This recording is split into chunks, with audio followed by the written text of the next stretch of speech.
Dear students, अस्सलाम वालेकुम। आपने उम्मीद है कि पिछला लेक्चर देखा होगा और आपको समझ भी आ गया होगा। आज का हमारा टॉपिक बहुत आसान है, work done by the conservative force. इसके हमने जो है पहले देखते हैं कि वर्क क्या है। आपको मालूम है कि ये आपने फर्स्ट ईयर में भी मालूम पढ़ा हुआ है कि फोर्स और डिस्प्लेसमेंट का जो प्रोडक्ट है वो वर्क कहलाता है। अब यहाँ पे हम कंसिडर करेंगे एक कांस्टेंट फोर्स है जो कि एक्ट कर रही है बॉडी के ऊपर और बॉडी डिस्प्लेस हो रही है। वो फोर्स जो डिस्प्लेस कर रही है बॉडी को through a distance S in its own direction. अब वर्क डन जो है वो किसके बराबर है, W is equal to F into del X is equal to F into del X, यानी कि magnitude of F into magnitude of distance del X is equal to F into del X. अब यहाँ पे force जो है ये एक angle बनाती है theta with the direction of motion of the body.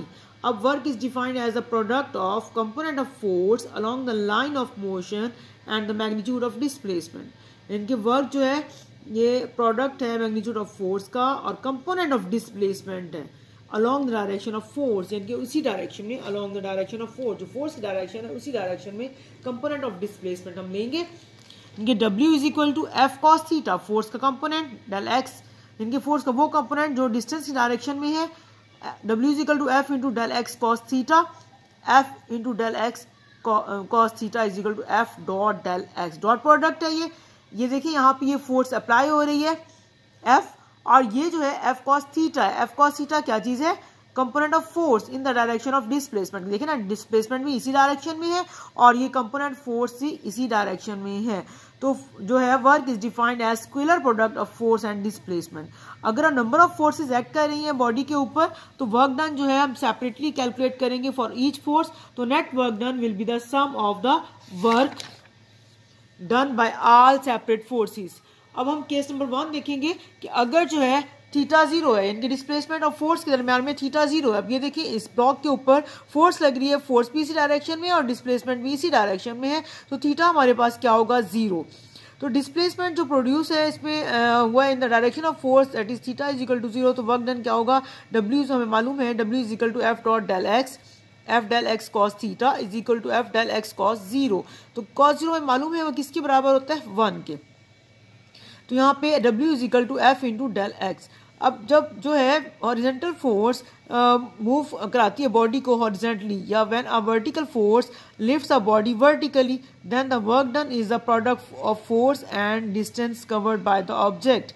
Case number 2 है कि अगर जो है फोर्स और डिस्प्लेसमेंट में 90 का एंगल हो, यानी कि अगर फोर्स देखिए अपवर्ड डायरेक्शन में है और जो है डेल एक्स डिस्टेंस जो है वो इस डायरेक्शन में है, एक दूसरे के परपेंडिकुलर हैं, तो एंगल कौन सा बनेगा, 90 डिग्री का। तो W is equal to F dot del X, F delta X cos theta is equal to F del X cos 90 degree. हमें मालूम है cos 90 is equal to zero, जिसकी वजह से वर्क डन जीरो होगा। यानी अगर एक पर्सन है जो कि वेट को कैरी करके वॉक कर रहा है हॉरिजेंटली, तो जो है फोर्स जो एग्जर्ट होगी by the man is perpendicular होगी force to the horizontal displacement, तो एंगल क्या होगा, 90 होगा, जिसकी वजह से वर्क डन जीरो होगा। अब इसकी एग्जांपल्स देखेंगे उन फोर्सेस की जिसकी वजह से वर्क डन नहीं होता। एक तो सेंटीपिटल फोर्स है, tension in the string of vibrating pendulum है, weight and normal force don't work because they are perpendicular to the displacement या each other, perpendicular to each other.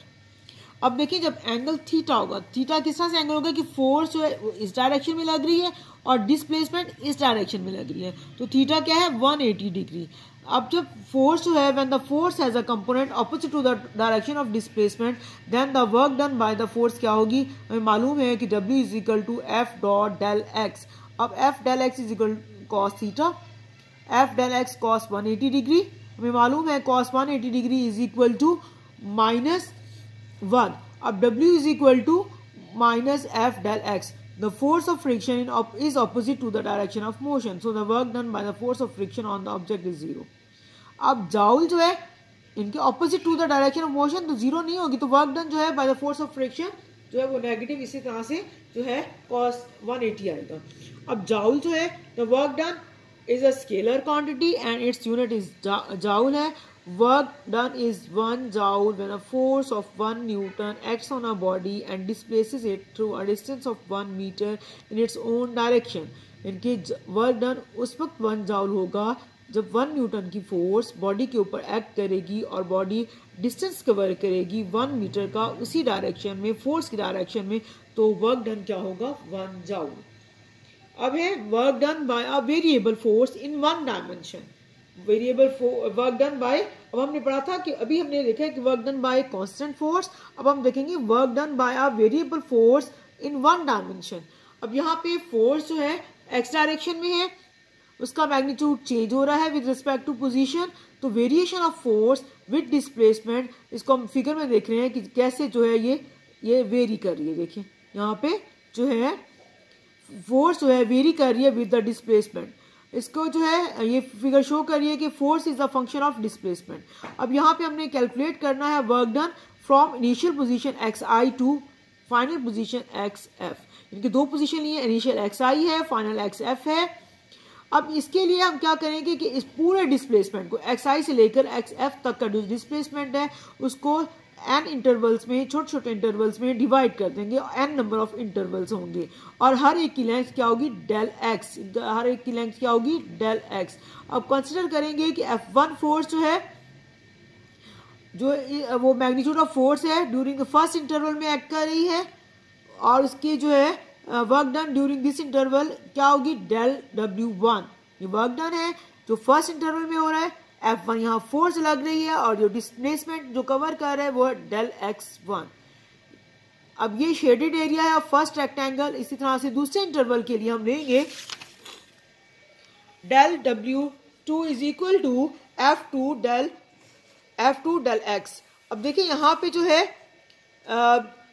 ये दूसरे इंटरवल में था, तीसरे इंटरवल में देखें del W3 is equal to F3 del x। इसी तरह से del W4 is equal to F4 del x। So on करते जाए इसी तरह से, तो डेल WN nth हम सेगमेंट पर पहुंचेंगे, FN डेल x। अब टोटल वर्क डन जो है from position x1 to xi to xf, W is equal to del W1 plus del W2 plus del W3 plus so on plus del WN।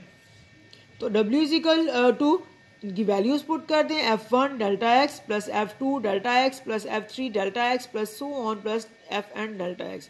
देखिए हर जो है ना n number of interval से हमने divide किया था डिस्टेंस को, हर interval की लेंथ सेम थी, डेल x के बराबर है, तो यहाँ पे डेल x सेम वैल्यू आ गई है। तो हम इसको जो है समेशन लगा देंगे, W is equal to summation I is equal to 1 to n, और ये है Fi डेल x।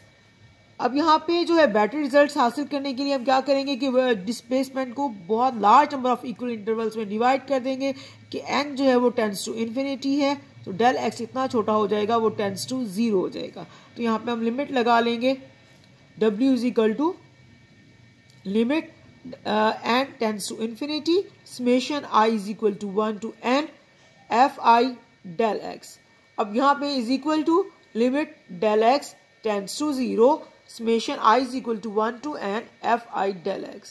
अब इंटीग्रल लगा लेंगे, तो इंटीग्रल जो है वो हमें वैल्यू देगा वर्क डन का इनिशियल डिस्प्लेसमेंट से फाइनल डिस्प्लेसमेंट तक। तो W is equal to integral, इसकी लिमिट्स हैं xi to xf f dot delta x, जो कि एरिया जो है which is the area under the curve, यानी कि कर्व का जो एरिया है, देखिए ये कर्व है। अब कर्व के अंदर जितना भी एरिया आता है ये वर्क डन को रिप्रेजेंट करता है, ये वर्क डन को रिप्रेजेंट करेगा। अब देखिए हमने ये 1 डायमेंशनल केस किया है इनके अलोंग एक्स एक्सिस, तो हमारे पास यहाँ फोर्स का भी एक्स कंपोनेंट है और डिस्प्लेसमेंट में ही हमारा एक्स एक्सिस के अलोंग है, इसलिए ये हमने जो है ये वर्क डन किया है, work done by variable force in 1 dimension. अब हम देखते हैं इसकी एग्जांपल। इसकी एग्जांपल है 1 डायमेंशनल फोर्स की, जो है मैस स्प्रिंग सिस्टम है। अब यहाँ पे फोर्स सप्लाई हो रही है, हमें मालूम है हुक्स लॉ के मुताबिक F इज इक्वल टू के एक्स। यहाँ पे के जो है क्या है, स्प्रिंग कांस्टेंट, स्प्रिंग के साथ एक ब्लॉक को लगाया हुआ है जिसका मैस m है, और जो है x जो है डिस्प्लेसमेंट है जो कि इक्विलिब्रियम पोजीशन से ही लेगा। फॉर एग्जांपल अगर इक्विलिब्रियम पोजीशन यहाँ पे है इसकी, तो जो है रिस्टोरिंग फोर्स जो है वो एक्सर्ट होगी by the spring on the body, Fs is equal to minus K X, इसको हुक्स लॉ कहेंगे। अब वर्क डन बाय द जो है spring on the body when the body moves from its initial position xi to xf will be. अब यहाँ पे देखेंगे कि जो है यहाँ पे हमने इसके ऊपर फोर्स लगाई है, फोर्स लगा के इसको इनिशियल पोजीशन से हम यहाँ फाइनल पोजीशन तक ले आए।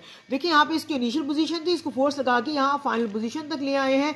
तो यहाँ पे हमारे पास WS is equal to work done जो आया है XI to XF FS into X dx आ गया। यानी कि यहाँ पे इनिशियल से फाइनल जो है डिस्प्लेसमेंट है इसका F की जगह हम लिखेंगे -kx dx। तो यहाँ पे हमारे पास आ गया -1/x का अगर हम इंटीग्रल ले लेंगे तो -1/2 x स्क्वायर आ जाएगा। k कांस्टेंट है, -1/2 k x का स्क्वायर, लिमिट्स लगा दें तो 1/2 k x f का स्क्वायर -1/2 k x i का स्क्वायर -1/2 k x f का स्क्वायर।